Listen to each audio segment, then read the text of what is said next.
Bom dia, pessoal. Vamos de BTC na manhã desse domingo, 6 de agosto, agora na Espanha, 10 horas e 49 minutos, no Brasil, 5h49 da manhã.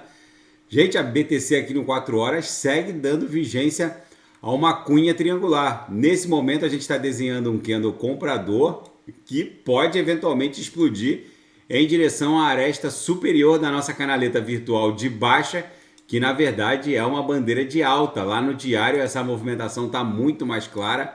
Isso aqui está um padrão mastro-bandeira muito claramente identificado.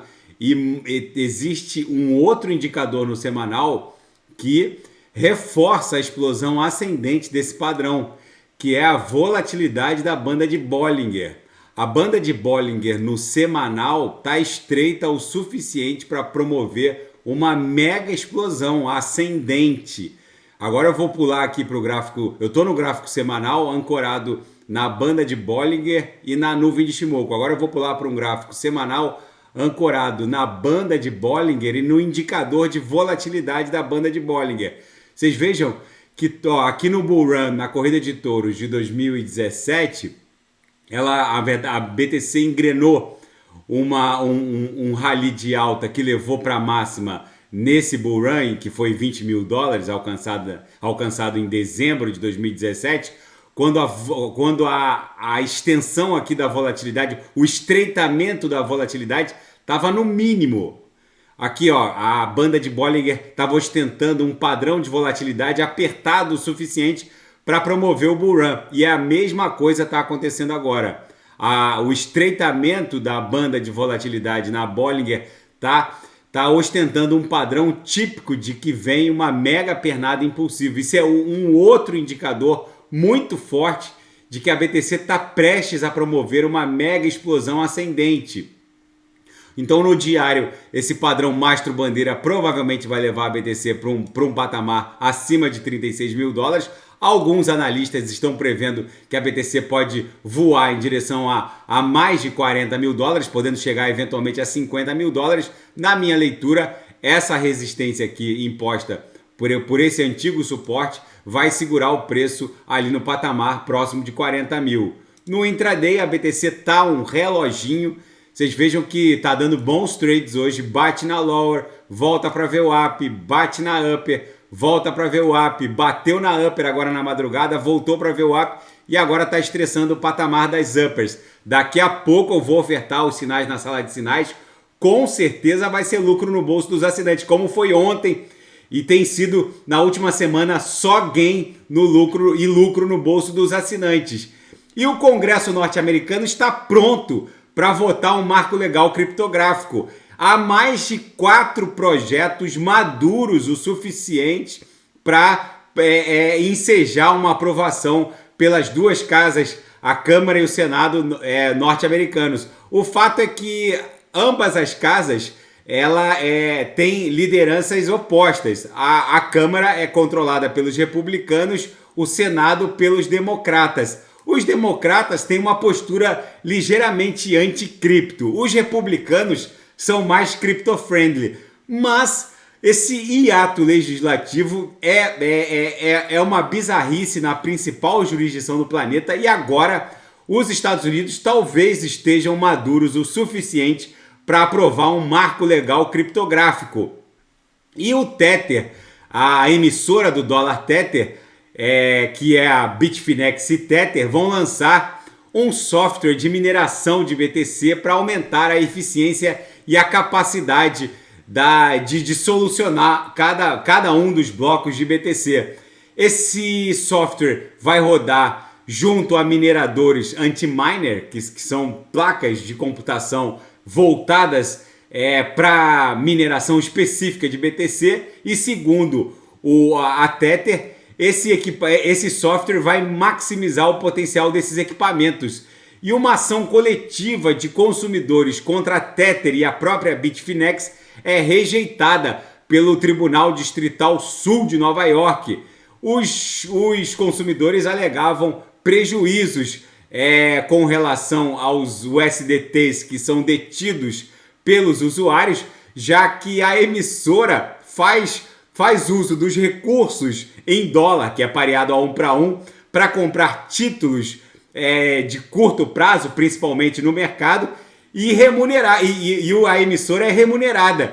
E essa ação coletiva pleiteava uma parcela dessa remuneração, o que obviamente não é possível, porque a stablecoin ela é emitida com a promessa de PEG de 1 para 1 e não com a promessa de render juros ou dividendos. Enfim, obviamente a ação foi rejeitada. E na seara geopolítica e finanças internacionais, os sauditas seguem pressionando o preço do petróleo.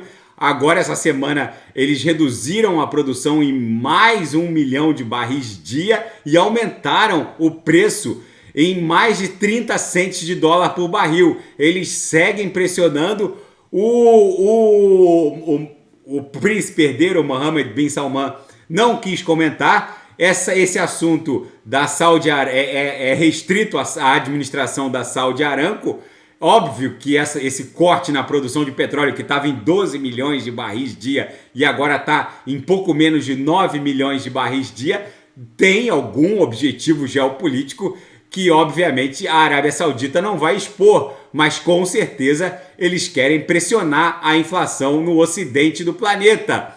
E aí os Estados Unidos, agora nesse final de semana, suspendeu qualquer ajuda externa ao Níger, enquanto esse país da África ocidental sofreu um golpe. O líder militar golpista disse que qualquer tentativa de intervenção dentro do Níger vai ser objeto de uma resposta dura. O secretário de Estado Antony Blinken, nas observações ainda na sexta-feira, deixou claro desde o início que a prestação de assistência dos Estados Unidos ao governo do Níger depende de uma governança democrática, o que obviamente não é possível enquanto o líder golpista continuar no comando do país. Vamos ver como isso vai se desdobrar. E Hiroshima comemora o aniversário da bomba atômica e chama a noção de que uma arma nuclear seria uma arma de dissuasão de uma grande tolice.